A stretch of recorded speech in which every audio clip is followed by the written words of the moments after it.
Arabski Emirati kot the land of opportunities, ne, kot nova Amerika na nek način.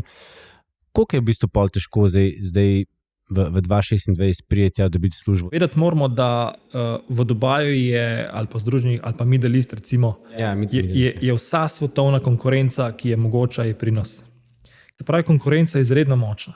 Zdaj, jaz dam primer, pa nimam nič pač proti, pri nas recimo Picopek v Sloveniji ima recimo relativno dobro plačo, ne.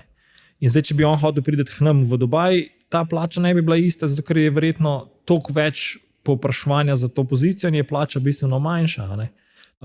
Tako da je odvisno, kakšno izobrazbo imaš. Če si pa recimo nek specializant, ne vem, da imaš neka določena tehnična področja, ki jih obvladaš, pa sigurno iščemo strokovnjake, glih zaradi tega, ker hočemo biti najboljši na svetu in pač so priložnosti.